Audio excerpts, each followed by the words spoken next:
नमस्कार दोस्तों, मेरे चैनल में आपका स्वागत है। आज के वीडियो में हम लोग देखेंगे संधि। ठीक है, अभी बीच में मैं क्लासेस से रिलेटेड वीडियो नहीं डाल पा रहा था क्योंकि मेरा माइक खराब हो गया था। आज हम लोग संधि देखेंगे हिंदी व्याकरण से कि आप एग्जाम में संधि को कैसे पहचान सकते हैं कि उसमें कौन सी संधि छिपी हुई है और उसका सही संधि विच्छेद को कैसे आप पहचान कर सकते हैं ऑप्शन में। उसके लिए डिटेल्स पढ़ने की ज़रूरत है। मैं 6-7 मिनट का शॉर्ट वीडियो भी जरूर बनाऊंगा इस पर कि आप कैसे पहचान सकते हैं मात्राओं के आधार पर किसी शब्द में कौन सी संधि छिपी हुई है। लेकिन आप वहाँ पे जो स्वर संधि है उसके जो 5 प्रकार हैं उसमें से यण और अयादी स्वर संधि में कंफ्यूज हो सकते हैं यदि मैं मात्रा के आधार पर बताऊँ डायरेक्ट। तो सबसे पहले हम लोग संक्षिप्त देखते हैं, उसका वीडियो मैं बाद में बताऊँगा इसके बाद। ठीक है, तो संधि को अभी तक हम लोग बेसिकली जो इसका परिभाषा जानते हैं तो ये होता है दो वर्णों के मेल से जो विकार उत्पन्न होता है उसको संधि कहते हैं। विकार उत्पन्न होता है कहने का मतलब होता है कि उसमें बदलाव होता है। ठीक है, वो कैसे होता है वो एक एग्जाम्पल के तौर पर मैं बता रहा हूँ। अभी एग्जाम्पल को आप गेस मत कीजिएगा कि कौन सी संधि है, अभी मैं सिर्फ संधि समझाने के लिए एग्जाम्पल लिख रहा हूँ। जैसे कि मेरे पास है विद्यालय।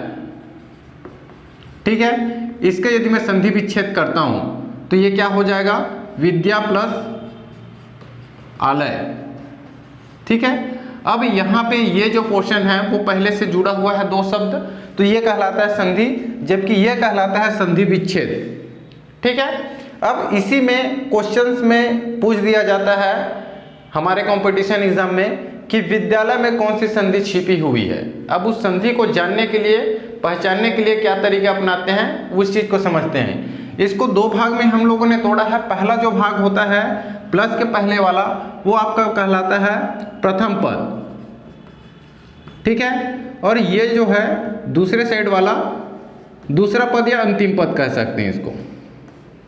ठीक है, तो यहाँ पे जो वर्ण है दो वर्ण आपस में मेल करते हैं और एक नए शब्द, हमने परिभाषा में क्या देखा कि दो वर्णों के मेल से जो विकार उत्पन्न होता है या जो बदलाव होता है वो आपका क्या कहलाता है, संधि कहलाता है। यहाँ पे दो वर्ण हैं, पहला पद है प्रथम पद और ये दूसरा पद है। ठीक है, प्रथम पद का अंतिम वर्ण जो है और दूसरे पद का प्रथम वर्ण आपस में मेल करके एक नए शब्द बनाते हैं, परिवर्तित होता है, बदलाव होता है, वो आपका कहलाता है संधि। जैसे यहाँ पे यदि हम विद्या में आ छुपा हुआ है।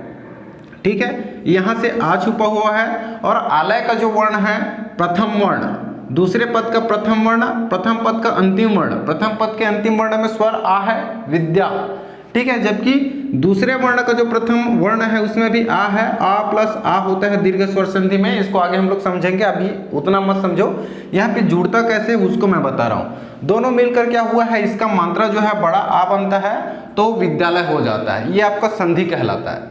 ठीक है, अब ध्यान यहाँ पे ये दीजिएगा कि मैंने अभी कुछ देर पहले बोला कि दो वर्णों के मेल से जो विकार उत्पन्न होता है यानी कि बदलाव आती है उसको हम संधि कहते हैं। जरूरी नहीं है कि हर एक शब्द जिसको हम अलग अलग विच्छेद करें तो उसमें बदलाव हो तो उसको संधि नहीं कहेंगे। जैसे एग्जांपल के तौर पे मैं बोलूँ चाय वाला, अब चाय वाला को यदि हम लोग संधि विच्छेद करते हैं तो क्या हो जाएगा, चाय प्लस वाला। उसी प्रकार दूध वाला दूध प्लस वाला, ठेला प्लस वाला, दुकान वाला दुकान प्लस वाला। वहां पे हम क्या कुछ भी परिवर्तन नहीं हो रहा है तो हम इसको संधि नहीं कहेंगे। तो ध्यान आपको यह रखना है कि हर एक शब्द जिसको हम क्या कर रहे हैं, जोड़ रहे हैं, मेल कर रहे हैं, वर्णों को जोड़ेंगे तो जिसमें परिवर्तन होगा वही संधि कहलाएगा, जिसमें परिवर्तन नहीं होगा वो संधि नहीं कहलाएगा। ठीक है, अब यहाँ पे इतना इंपॉर्टेंस क्यों दिया जाता है संधि को? संधि को इंपॉर्टेंस इसलिए दिया जाता है दोस्तों क्योंकि हमारे पास जो हिंदी व्याकरण उसमें जो शब्द संरचना होती है जिससे हम शब्द बना सकते हैं वो 4 तरीके से बना सकते हैं। पहला होता है आपका संधि, दूसरा समास, तीसरा उपसर्ग और चौथा होता है प्रत्यय। इन चारों तरीकों से हम क्या करते हैं, शब्दों का निर्माण करते हैं। इसलिए जो संधि है उसको एग्जाम में ज़्यादा प्रीफर किया जाता है। हर एक एग्जाम में पूछा जाता है कि आपको शब्द रचना आती है या नहीं आती है, आप पहचान कर पाते हैं नहीं कर पाते हैं, उनका पूछने का मेन उद्देश्य यही होता है, क्योंकि हमारे पास हिंदी व्याकरण में शब्द संरचना की यानी शब्द बनाने की 4 तरीके होते हैं, संधि, समास, उपसर्ग और प्रत्यय। इन्हीं चारों तरीके से हम क्या करते हैं, शब्दों का निर्माण करते हैं। अब एक चीज और मैं यहाँ पे बताना चाहूंगा, यदि थ्योरी पोर्शन से पूछ दिया जाए, भले ही टाइम लगे दोस्तों, मैं अच्छे से पढ़ाने की कोशिश करूंगा आपको, तो वीडियो पे जरूर बने रहिएगा, ठीक है। हो सकता है वीडियो लंबी बन जाए, पर आपको यहाँ पे सीखना है तो वीडियो पे बने रहिएगा, ठीक है। तो ये समझ में आ गई शब्द संरचना। अब हम देखते हैं शब्दों को कितने प्रकार से बनाते हैं, वर्णों का जो मेल करते हैं। अभी हमने बोला कि प्रथम पद का अंतिम वर्ण और दूसरे पद जो है या अंतिम पद है उसका प्रथम वर्ण मिल करके क्या करते हैं, आपस में मेल करते हैं। संधि का मतलब ही क्या होता है, मेल करना, मिलाप करना या योग करना, ठीक है। तो कितने तरीके से करते हैं, तो एक होता है स्वर प्लस स्वर, 6 तरीके से, ठीक है। पहला जो है स्वर प्लस स्वर, मेल करने के तरीके देखने कितने तरीके से हम वर्णों को जोड़ सकते हैं। स्वर प्लस स्वर होता है यदि हम स्वर को व्यंजन के साथ जोड़ा जाता है, ठीक है, व्यंजन को स्वर के साथ जोड़ा जाता है, ठीक है, व्यंजन को व्यंजन के साथ ही जोड़ा जाता है, विसर्ग होता है, उसके बाद विसर्ग को स्वर के साथ और विसर्ग को व्यंजन के साथ। इन 6 तरीकों से ही हम जोड़ते हैं। अब यहाँ पे ध्यान ये दीजिएगा, हम इसी के बेसिस पे जो संधि है उसके प्रकारों को भी बताएंगे और उसका परिभाषा भी बताएंगे। यदि हम स्वर और स्वर को जोड़ते हैं, कहने का मतलब है कि जो पहला पद है उसके जो अंतिम वर्ण है वहाँ पे स्वर हो और जो दूसरा पद है उसके प्रथम वर्ण पे स्वर हो, वही आपका क्या कहलाता है, स्वर संधि। संधि 3 प्रकार के होते हैं दोस्तों, ठीक है, संधि, स्वर संधि और व्यंजन संधि और विसर्ग संधि। यदि एक साइड स्वर हो व्यंजन हो, किसी भी साइड में व्यंजन हो, स्वर और व्यंजन हो, पहला पद में स्वर, दूसरा पद में व्यंजन, दूसरा पद का जो प्रथम वर्ण है उसमें व्यंजन हो और पहला पद का अंतिम वर्ण में व्यंजन या दूसरा पद का पहला वर्ण में स्वर हो या दोनों में व्यंजन हो, तब के केस में होता है व्यंजन संधि। ये दूसरा प्रकार है संधि का, ठीक है। तीसरा प्रकार होता है विसर्ग, पहला पद है उसका अंतिम वर्ण में विसर्ग हो और दूसरा जो पद है उसका प्रथम वर्ण में स्वर हो, तो आपका विसर्ग संधि होता है। या तो फिर पहला पद में विसर्ग और दूसरा पद के प्रथम वर्ण में क्या हो, व्यंजन हो, तब आपका क्या होता है, विसर्ग संधि होता है। तो यहाँ पे हमने जो है उसका प्रकार देख लिया। संधि 3 प्रकार के होते हैं, पहला स्वर संधि, दूसरा व्यंजन संधि, तीसरा विसर्ग संधि। अब यदि आपको इसको परिभाषित करना है, आपसे कोई पूछ रहा है कि स्वर संधि क्या है, तब आप क्या बताएंगे, इन्हीं के बेस पे इसका परिभाषा बता सकते हैं। इसको याद करने के लिए सिंपल है दोस्तों, 2 बार स्वर लिखना, 2 बार व्यंजन, 2 बार विसर्ग लिखना, उसके बाद स्वर व्यंजन स्वर व्यंजन स्वर व्यंजन अल्टरनेटिव लिखना है आपको। ये याद नहीं करना, ज़्यादा रटना वटना नहीं है, बेसिक सा एक कॉमन चीज़ है कि पहले हम स्वर को स्वर के साथ जोड़ रहे हैं, स्वर संधि कहलाता है वही जहाँ पे केवल स्वर और स्वर आपस में जुड़े। व्यंजन संधि में स्वर और व्यंजन जुड़ता है, व्यंजन और स्वर होता है। अब यहाँ पे ध्यान ये भी देखना है कि स्वर और व्यंजन जुड़ता है, कहने का मतलब होता है कि जो प्रथम पद है उसका अंतिम वर्ण में स्वर और जो द्वितीय पद है, दूसरा पद है, उसके प्रथम वर्ण में आपका व्यंजन होना चाहिए, तब क्या होता है, वो व्यंजन संधि कहलाता है, ठीक है। अब परिभाषा पे आते हैं कि आप स्वर संधि को परिभाषित कैसे करेंगे। तो याद रखिएगा, जब भी जो दोनों वर्ण स्वर स्वर के साथ जुड़ता है और जो शब्द है उसमें परिवर्तन लाता है या परिवर्तन या बदलाव कर देता है, तब के केस में वो क्या होता है, स्वर संधि कहलाता है। और यदि व्यंजन संधि को बताना है तो क्या हो जाएगा, यदि स्वर और व्यंजन जुड़ता है, व्यंजन या स्वर, व्यंजन और व्यंजन साथ में जो है जुड़ता है, तो क्या कहलाता है, आपका व्यंजन संधि कहलाता है। विसर्ग संधि को भी बता सकते हैं, जब पहला पद का अंतिम वर्ण जो में विसर्ग हो और दूसरा पद का प्रथम वर्ण में स्वर हो, या तो फिर जो पहला पद है उसके अंतिम वर्ण में विसर्ग और जो दूसरा पद उसके प्रथम वर्ण में व्यंजन हो, तब के केस में वो क्या होता है, विसर्ग संधि कहलाता है, ठीक है। तो यहाँ से हमने उसका परिभाषा भी देख लिए, तीनों प्रकार भी देख लिए। अब डिटेल्स में एक करके देखेंगे, उससे पहले मैं थ्योरी का एक चीज और आपको बता देता हूँ। एक होता है प्रधान संधि और गौड़ संधि। यदि आप डिटेल्स में बुक पढ़ते हैं तो यहाँ से भी क्वेश्चंस बनता है कि प्रधान संधि किसे कहते हैं। अब नया नाम आ जाएगा तो आप कंफ्यूज हो जाएंगे, क्योंकि अभी हम लोग जब बुक खोल के पढ़ते हैं तो यही देखते हैं कि संधि का परिभाषा रट लिए, फिर उसके प्रकार के प्रकार देख लेंगे, रट लेंगे, उसके बाद उसका एग्जाम्पल देख के चले जाते हैं, और यही हम लोग गलती करते हैं। ठीक है, तो उस तरीके से आपको पढ़ाई नहीं करना है, पूरा डिटेल्स में इसके बारे में जानना बहुत ही जरूरी है। उसके बाद एक एक करके स्वर संधि, व्यंजन संधि, विसर्ग संधि को हम लोग डिटेल्स में देखेंगे, साथ में उनको प्रकारों को किस तरीके से बांटा गया वो भी समझेंगे। तो अभी मैं बताने वाला था प्रधान संधि। अब देखो प्रधान संधि क्या होता है, जब जो प्रथम वर्ण है, ठीक है, और ये दूसरा वर्ण है, दूसरा शब्द है, बीच में हम लोग क्या करते हैं, प्लस करते हैं। कभी करते हैं तो प्रथम पद का अंतिम वर्ण और दूसरा पद का प्रथम वर्ण आपस में मेल करता है, उसी को हम लोग क्या कहते हैं, संधि कहते हैं। अब प्रधान संधि हम लोग किसको कहते हैं, जब भी यहाँ पे अपने में ही परिवर्तन करे, यानी कि पहला पद का अंतिम वर्ण, यदि आप नोट्स बना रहे होंगे तो ध्यान से यहाँ पे सुन के लिख भी सकते हैं। ठीक है, मैं आपको बता देता हूँ, जो पहला पद है उसका अंतिम वर्ण और दूसरा पद है उसका प्रथम वर्ण आपस में मेल करते हैं और नए शब्द की रचना करती है। ठीक है, तो वो क्या कहलाता है, प्रधान संधि कहलाता है। अन्य वर्ण में कोई परिवर्तन नहीं करता है। लेकिन एक दूसरा क्या होता है, केस होता है, जैसे पहला पद है और दूसरा पद है, इसका अंतिम वर्ण इसका प्रथम वर्ण, ये दोनों योग करते हैं। ठीक है, योग करते हैं तो यहाँ पे निश्चित रूप से नीचे वाले जो अगला वाला शब्द है संधि करेंगे तो वहाँ पे बदलाव तो आएगा ही आएगा, लेकिन बदलाव के साथ जो है अन्य वर्ण पे भी अंतर डाल दे या अन्य वर्ण को भी बदल दे, वो आपका क्या कहलाता है, गौण संधि कहलाता है। जैसे मैं एग्जांपल के तौर पे रामायण ले लेता हूँ, रामायण, इसको हम संधि विच्छेद करेंगे तो क्या हो जाएगा, राम धन अयन होता है।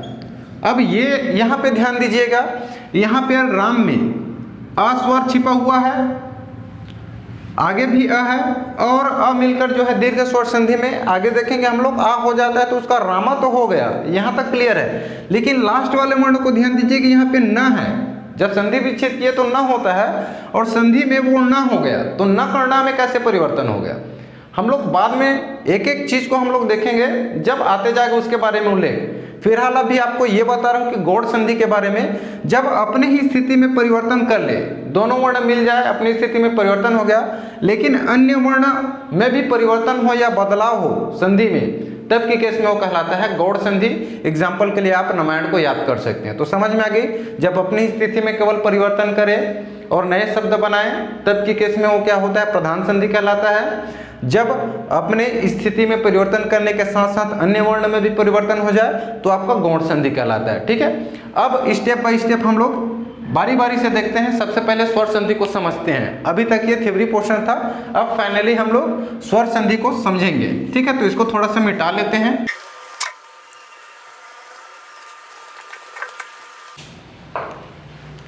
तो चलिए स्वर संधि देखते हैं। ठीक है, 3 प्रकार होते हैं संधि का। ठीक है, 3 प्रकार में से हम पहला प्रकार देख रहे हैं स्वर संधि। यहाँ से आपका एग्जाम के लायक क्वेश्चन से स्टार्ट हो जाता है। वो इसलिए होता है दोस्तों क्योंकि पहले क्वेश्चन क्या पूछा जाता था कि इसमें इसका संधि विच्छेद कीजिए। ठीक है, वहाँ सिर्फ वर्णों को जोड़ना था या अलग करना था, संधि या संधि विच्छेद आपके ऑप्शन में दिया रहता था। ठीक है, लेकिन अब के केस में क्या होता है, आपको उसमें कौन सी संधि छिपी है उसकी पहचान करना रहता है, जिसके लिए हम लोग आगे देखेंगे, बहुत ही इंपॉर्टेंट है। ठीक है, स्वर संधि, स्वर संधि में भी हमने थोड़ी देर पढ़ा, जब स्वर और स्वर का योग हो तब वो क्या कहलाता है, स्वर संधि कहलाता है। ये हमने अभी कुछ देर पहले देखा है। स्वर और स्वर का कहने का मतलब है कि जब भी हम 2 पद होता है वो भी देख चुके हैं, प्रथम पद का अंतिम वर्ण में स्वर हो या दूसरे पद का प्रथम वर्ण में जो है स्वर हो, तो आपस में मेल करेंगे और नया शब्द बनाएंगे। किस तरीके से बनाते हैं, अभी हमने स्वर देखा था। स्वर और व्यंजन यदि आप नहीं देखे हैं तो मेरे प्लेलिस्ट में चले जाइएगा, डिस्क्रिप्शन में भी उसका लिंक मिल जाएगा। ठीक है, बहुत अच्छे से वहाँ डिटेल से हमने समझा है स्वर और व्यंजन को।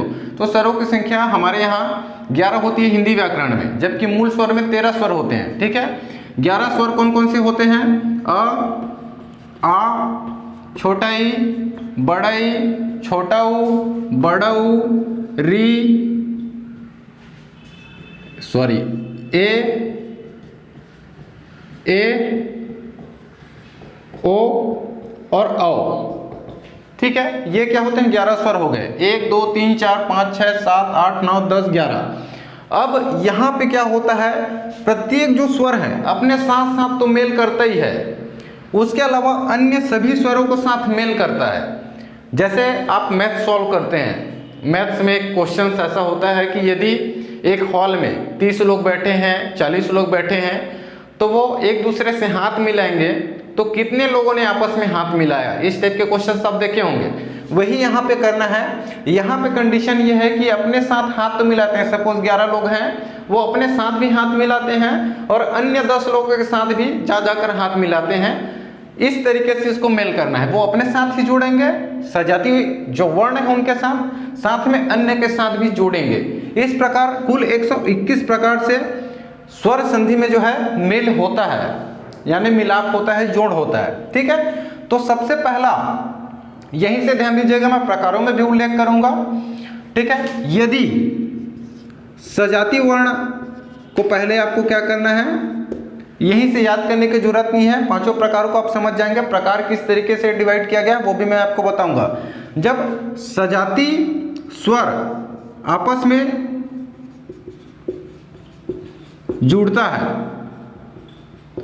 वो होता है आपका दीर्घ संधि। तो पहला प्रकार हम लोग देखने वाले हैं दीर्घ संधि, और दीर्घ संधि को हमेशा याद रखिएगा, जब सजाती स्वर आपस में जुड़ता है, कहने का मतलब है कि प्रथम पद में भी उसी वर्ण है। सजाती स्वर कहने का मतलब है आ, ई और ऊ।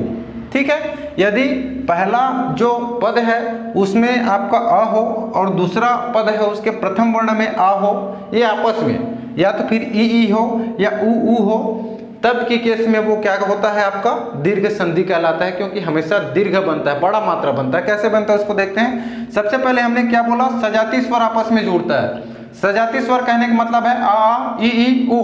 अब आ किस तरीके से जुड़ सकता है, देखो सबसे पहले अ प्लस अ, क्योंकि हमने बोला था कि अपने साथ में भी जुड़ता है। अ प्लस अ कहने का मतलब है कि कोई ऐसा एग्जाम्पल, ऐसा शब्द आ जाएगा जिसमें जो प्रथम पद है, ठीक है, उसका अंतिम वर्ण और जो दूसरा पद है उसका प्रथम वर्ण आपस में मेल करेंगे, दोनों में अ होगा, यानी कि पहला पद के अंतिम वर्ण में भी अ है, अ स्वर, और दूसरा जो पद है उसके प्रथम वर्ण में भी अ होगा। ऐसे एग्जाम्पल, और ये क्या होता है, आ हो जाता है, अ प्लस आ होता है, जुड़ता है तो आ हो जाता है उसका उच्चारण। ठीक है, यदि हम अ प्लस आ सजाती को अलग अलग जोड़ रहे हैं, ठीक है, अ प्लस आ का उच्चारण आ होता है। यदि हम आ प्लस अ को जोड़ दें तो भी आ होता है, और यदि आ प्लस आ को जोड़ दें तो भी क्या होता है, आ ही होता है। देखो यहाँ पे मात्रा हमेशा अ या आ जुड़ता है या आ जुड़ता है तो हमेशा आ ही बनता है, इसको आप ध्यान रखिएगा।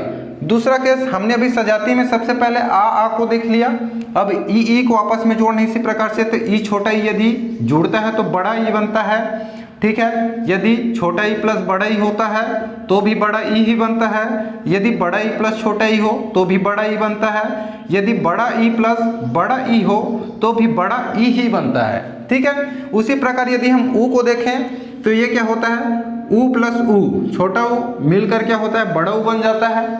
यदि छोटा ऊ प्लस बड़ा ऊ आपस में जुड़ता है तो वो भी बड़ा ऊ बन जाता है। यदि बड़ा ऊ प्लस ऊ हो तो भी ऊ हो जाएगा, और यदि बड़ा ऊ प्लस बड़ा ऊ हो तो भी बड़ा ऊ ही बनेगा। अब यहाँ पे ध्यान दीजिएगा, सभी में दीर्घ बन रहा है, छोटा भी जुड़ रहा है तो भी दीर्घ बन रहा है, यहाँ पे भी दीर्घ बन रहा है, यहाँ पे भी दीर्घ बन रहा है। इसीलिए जो आ, ई, ऊ आपस में जुड़ता है तो हमेशा बड़ा मात्रा में परिवर्तित होता है, इसलिए इसको दीर्घ संधि कहा जाता है। समझ में आ रही है। अब इसका एग्जाम्पल देख लेते हैं एक आध दो, तो आपको अच्छे से समझ में आ सकता है। अभी पिछले समय हमने विद्यालय का एग्जाम्पल देखा था, आ प्लस आ, वो इसी का था, दीर्घ स्वर संधि का एग्जाम्पल था। अब हम लोग और देखते हैं, जैसे कारावास, एक होता है कारावास और कारागार,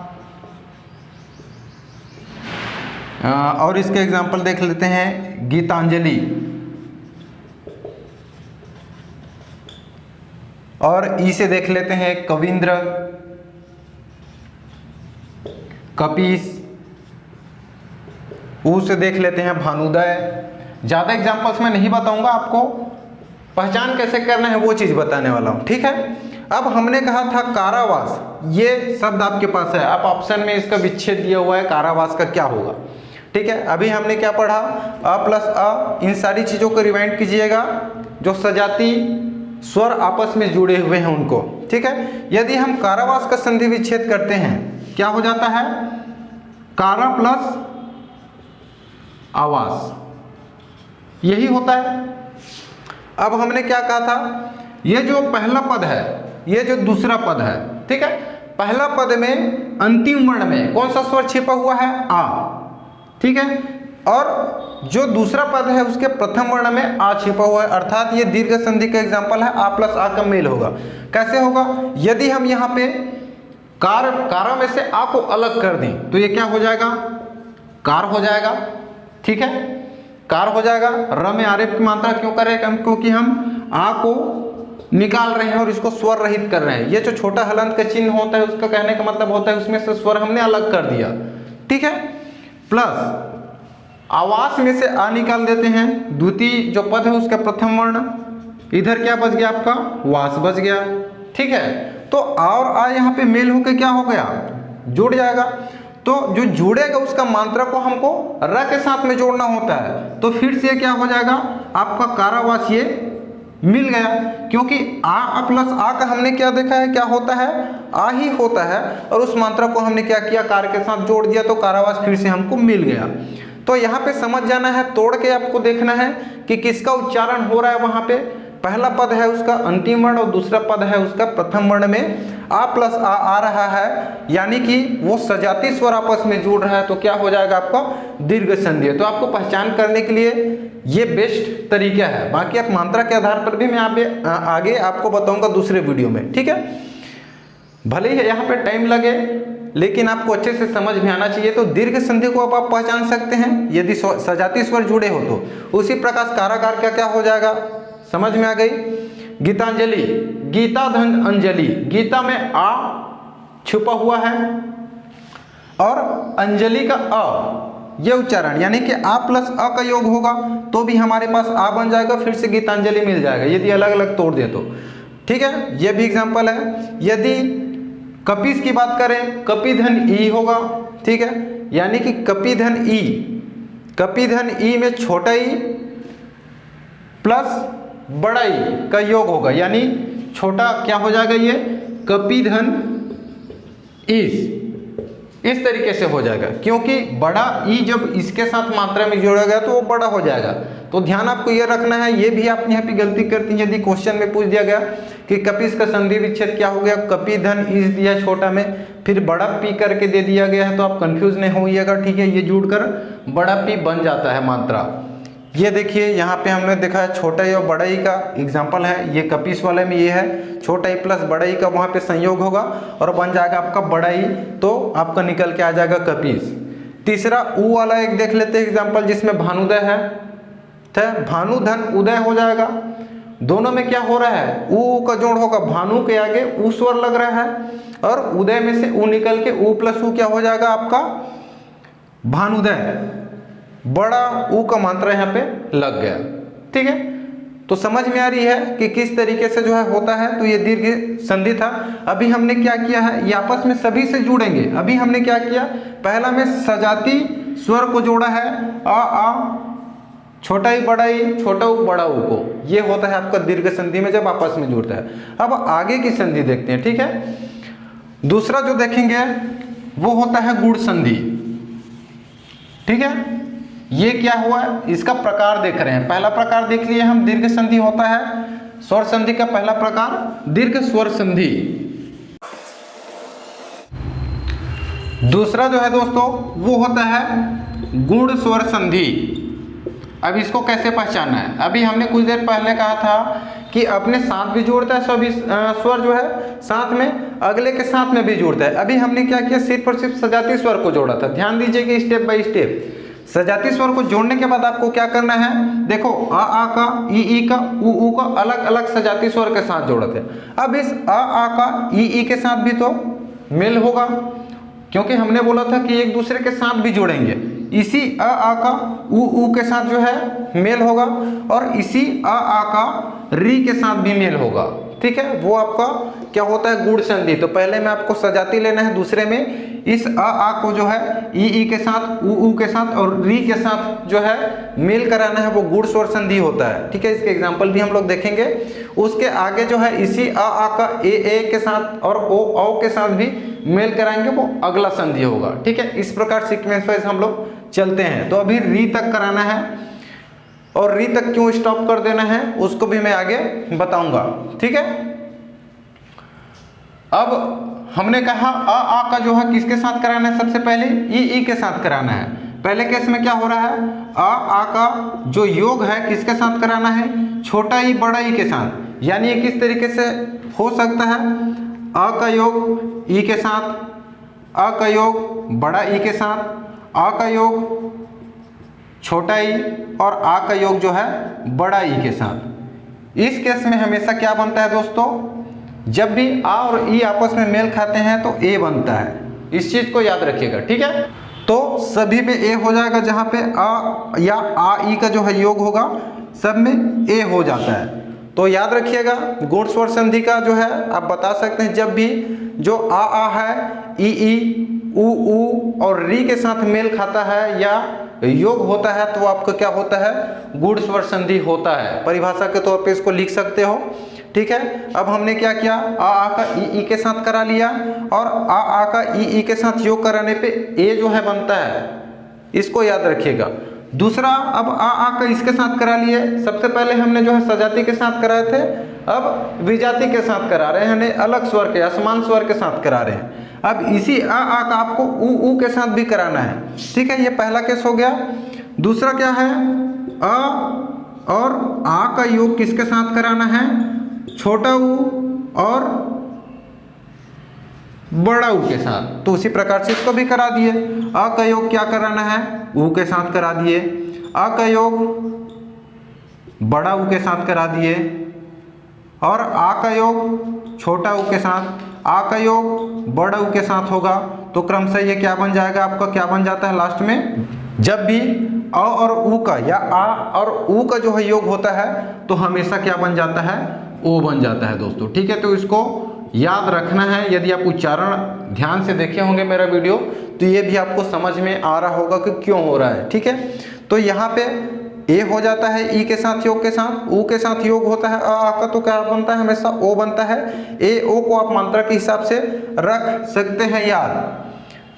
उ के साथ हो गया, अब री के साथ कराना है। अ का योग री के साथ कराएंगे और आ का योग री के साथ कराएंगे तो हमेशा क्या बनता है दोस्तों, अर बनता है, वो भी स्वर रहित। ठीक है, तो इसको याद रखिएगा। तो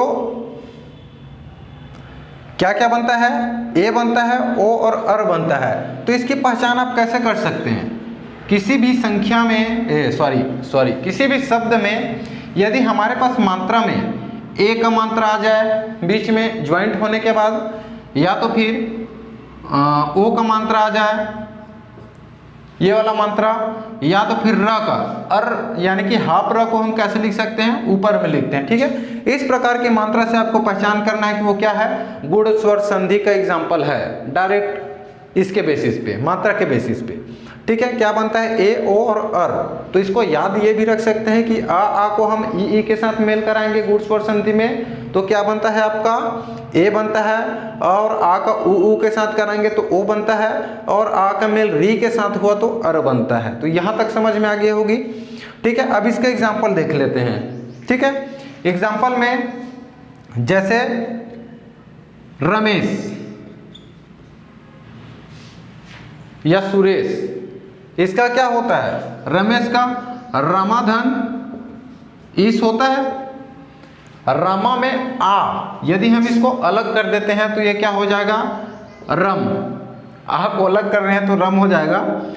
ठीक है, हम इसको आ को अलग कर दिए रमा में से। यहाँ पे जो दूसरा पद है उसका प्रथम पद को आपको जाना है तो क्या है, ई है। ठीक है, इधर बच गया सा, और आ और ई मिल के क्या हो जाता है आपका, आ और ई मिलके ए का उच्चारण होता है, तो हमने क्या किया, जो ए है रमेश में, जो रम है उसमें ए का मात्रा जोड़ देंगे। हमने कहा था इसका मात्रा जुड़ जाएगा योग होके, र और ए का मात्रा र में स बचा हुआ है, स कर दिए। तो इस तरीके से है, तो अब समझ में आ गया होगा।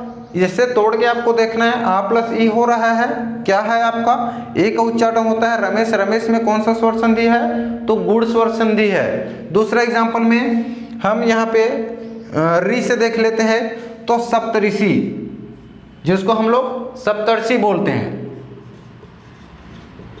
सप्तर्षि, इसको यदि संधि विच्छेद करें तो सप्त ऋषि होता है, ठीक है। अब यहां से अ प्लस री निकलेगा, सप्त में अस्वर है और ऋषि का री, तो और री मिलकर क्या हो जाएगा, अर हो जाएगा।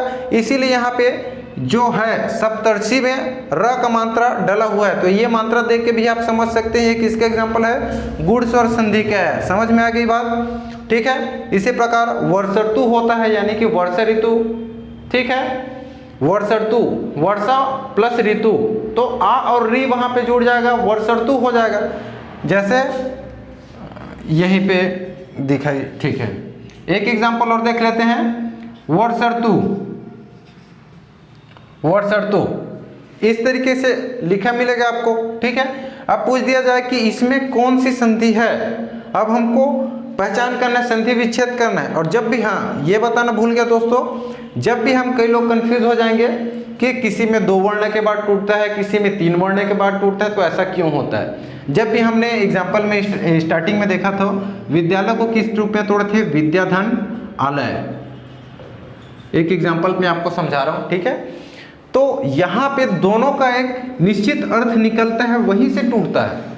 ऐसा नहीं कि कहीं से विद्या और इसी के साथ आ को जोड़ दिया, लय को अलग कर दिया, लय जो है अर्थविहीन हो जाएगा इसके तुलना में।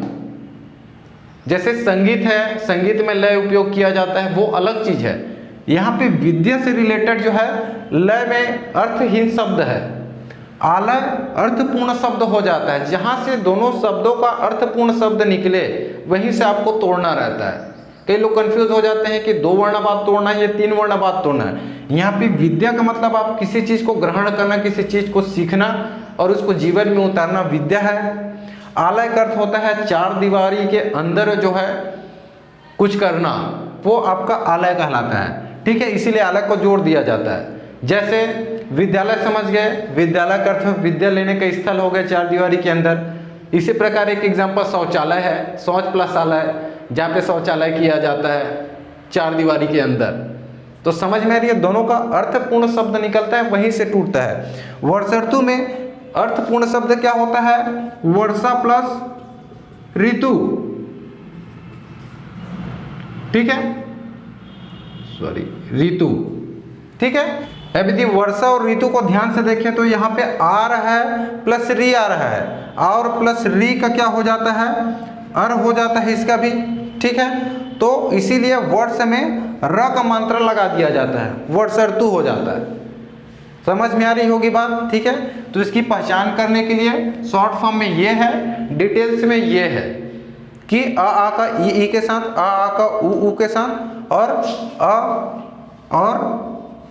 आ का किसके साथ योग होता है, री के साथ होता है। अब यहाँ पे आपके दिमाग में ये भी चल रहा होगा कि इसके आगे स्टॉप क्यों किए हैं, री तक ही क्यों लिए हम, क्योंकि री के आगे बड़ा री नहीं होता है। दीर्घ स्वर संधि में भी सजाती वाला जब हम देखे थे, वहाँ पे री का इसलिए नहीं लिए थे क्योंकि बड़ा री होता नहीं हमारे हिंदी व्याकरण में, वो संस्कृत व्याकरण में होता है। री बड़ा री किस प्रकार से होता है, मूल स्वर में हमने देख चुका है पहले वीडियो में, ये छोटा री है, इसी में एक और घुमा देते हैं, वो बड़ा री कहलाता है, वो मूल स्वर में होता है संस्कृत में, हमारे यहाँ नहीं होता है। इसलिए दीर्घ में भी नहीं लेंगे, इसमें भी नहीं लेंगे, ठीक है।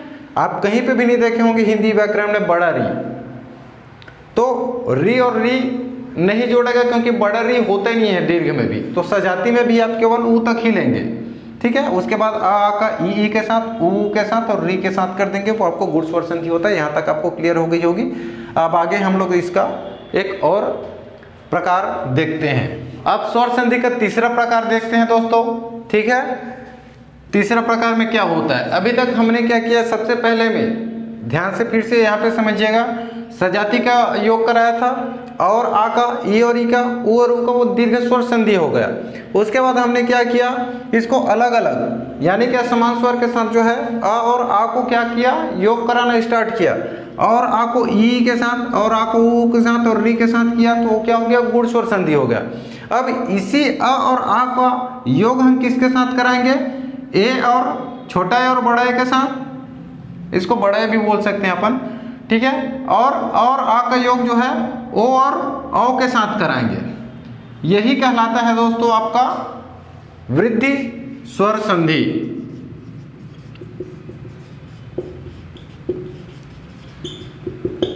इस 11 स्वर से ही आपको याद रखना है कि हम क्या क्या करा रहे हैं, आपके लिए बहुत ही इजी जाएगा। अदरवाइज आप बुक से देखते हैं कि इसका योगाकार, रटते रटते आप थक जाओगे, समझ में ही नहीं आ पाएगा आपका, ठीक है।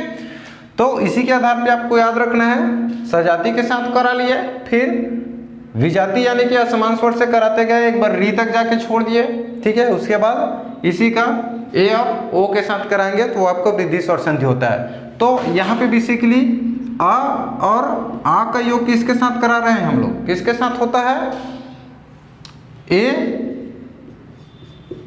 और ए के साथ में इसी आ का योग किसके साथ हो रहा है, ओ और औ के साथ कराएंगे, ठीक है। तो इसका उच्चारण जब ए और अ का जो है ए का योग होता है तो हमेशा ए बनता है, और जब इस अ और आ का योग ओ और ओ के साथ होता है तो हमेशा औ बनता है, ठीक है। तो मात्रा के बेसिस पे आप ए और औ को याद रखिएगा।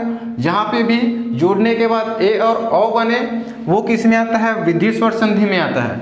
अब इसका हम लोग योग कैसे कराएंगे, जैसे कि अ का योग किसके साथ करा रहे हैं, ए के साथ कराएंगे, उसी प्रकार आ का योग ए के साथ कराएंगे। उसी प्रकार क्या बच गया यहाँ पे, अ का योग जो है बड़ा ए से कराते हैं यानी कि ए वाले से कराते हैं, और आ का योग ए के साथ करते हैं, तो सभी में क्या आएगा, इसमें ए बन जाता है। यानी कि पहला पद में अ और दूसरा पद के प्रथम वर्ण में ए आ गया, या तो फिर पहला पद का अंतिम वर्ण में आ, या दूसरा पद है उसके प्रथम वर्ण में ए आ गया, तब उसका जो उच्चारण है वो क्या हो जाता है, ए हो जाता है, वो ए बन जाता है। यह तो पहला कंडीशन था। अब इसी आ का योग हमको ओ और औ से भी कराना है। तो जैसे अ और ओ कहने का मतलब है कि वही जो पद वाला पहला पद के अंतिम वर्ण में अ आ गया और दूसरा पद है उसके प्रथम वर्ण में ओ आ गया, तब की केस में हमेशा क्या बनता है, ओ बनता है, ठीक है। साथ में यदि आ है प्लस ओ आ गया, ठीक है, आ प्लस ओ है तो भी आपका औ ही बनता है। यदि आ प्लस औ तो भी आपका औ ही बनता है। यदि आ प्लस औ हो तो भी आपका क्या बनता है, औ ही बनता है। तो याद रखिएगा जहाँ पे ए और ओ बनता है और किसका किसका, यदि आ को ए और ए से या ओ और औ से मेल होता है तो बनता क्या है, क्रमशः ए और औ, यही होता है आपका वृद्धि स्वर संधि, ठीक है। अब मात्रा के बेसिस पे याद रख सकते हैं ए और औ को, ठीक है। इसके एग्जाम्पल के तौर पे मैं बताता हूँ एक दो एग्जाम्पल, जैसे कि वनौषधि, वनौषधि, प्रौद्योगिकी या प्रौद्योगिक, मंत्रौषधि, मंत्रौषधि, ठीक है। इसके यदि हम तोड़ते हैं तो क्या हो जाएगा, एक तोड़ के भी दिखा देता हूं, मंत्रधन औषधि, यही होगा। हमने क्या किया, संधि विच्छेद किया, त्र को अलग अलग तोड़ रहे हैं, विच्छेद किए। अब ये तो टूटा है, वहां पे आप ध्यान दीजिएगा, मंत्र में लास्ट जो है प्रथम पद में जो मंत्र है वहां पे अ का उच्चारण हुआ है, अ छिपी हुई है स्वर। साथ में जो दूसरा पद है उसका प्रथम वर्ण में क्या हो रहा है, औ है, ठीक है। आगे क्या है आपका, सधी बचा हुआ है, उसको अलग कर दिया मैं, ठीक है। इसको जोड़ने के लिए अलग किया हूं मैं, यहीं से आप वैसे समझ गए होंगे। और औ मिलकर जो है औ बन जाएगा, फिर त्र में जुड़ जाएगा उसका मात्रा। अब जैसे यहाँ पे क्या बचा है, मंत्र है सामने में, ठीक है। अब जो है इसका उच्चारण अ और ओ जो बना है वो किस में जुड़ जाएगा, इसके मात्रा में जुड़ जाएगा, त्र वाले में। इसका अ होता है, अ प्लस अ का क्या बन रहा है, अ बन रहा है, और वही अ का मात्रा को हम किस में जोड़ देते हैं, त्र में जोड़ देंगे, तो वो मंत्र औषधि फिर से हमको मिल जाता है, ठीक है।